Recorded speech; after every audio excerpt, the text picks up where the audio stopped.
கிறிஸ்துவுக்குள் பிரியமான சகோதர சகோதரிகளே, இயேசு கிறிஸ்துவின் இனிதான நாமத்தில் உங்கள் அனைவருக்கும் என் அன்பின் வாழ்த்துக்கள். இன்றைய நாளுக்கான வேதவசனம் எபேசியர் 6:11. நீங்கள் பிசாசின் தந்திரங்களோடு எதிர்த்து நிற்க திராணி உள்ளவர்களாகும்படி தேவனுடைய சர்வாயுத வர்க்கத்தை தரித்துக் கொள்ளுங்கள். ஒரு போலீஸ் அதிகாரிக்கு அவசர அழைப்பு வந்தது.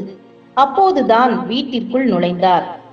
அழைப்பு வந்ததால் வேகமாக சென்று வாகனத்தை எடுத்துக்கொண்டு சில சமூக விரோதிகள் அப்பாவி மக்களை சுட்டு கொண்டிருந்த இடத்திற்கு சென்றார். போலீஸ் வாகனத்தை பார்த்த மர்ம நபர்கள் அவர்கள் மீது துப்பாக்கியை திருப்பினர். துரதிர்ஷ்டவசமாக அந்த அதிகாரி அவசரமாக வீட்டிலிருந்து கிளம்பியதால் தனது இயந்திர துப்பாக்கியை வீட்டிலேயே விட்டிருந்தார்.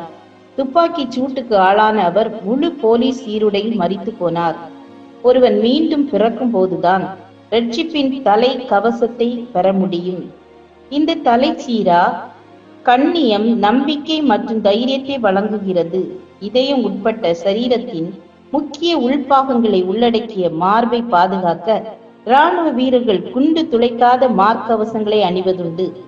கர்த்தராகிய இயேசு கிறிஸ்துவின் மரணம், அடக்கம், உயிர்த்தெழுதல் மற்றும் பரமேறுதல் ஆகியவற்றின் மூலம் விசுவாசிகள் நீதிமான்களாக அழைக்கப்படுகிறார்கள். பரிசுத்தவான்கள் தேவ ஆவியால் வழிநடத்தப்படுகிறார்கள்.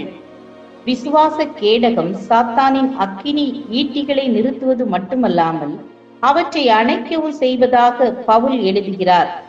எதற்காகவும் எல்லா சூழ்நிலையிலும் தேவனை நோக்கி வேண்டுதலோடும் விண்ணப்பத்தோடும் சார்ந்திருப்பதும் ஜெபிப்பதும் மிக அவசியம். ஆம், எனக்கு அன்பானவர்களே, நாமும் சுறுசுறுப்பாகவும் சர்வாயுத வர்க்கத்தை தரித்த நபராகவும் இருக்க கடவோம். ஜப ஆவியினால் நிரப்பப்படுவோம். நாம் ஜெபிப்போம். எங்களை நேசிக்கிறதான அன்பின் பிதாவே, நாங்களும் போர் வீரர்களைப் போல சர்வாயுத வர்க்கத்தை அணிந்து கொள்ள உதவி செய்ய ஜப ஆவியை ஊற்றுங்க. அப்பா, ஜபத்திலே தரித்திருக்க உதவி செய்ய.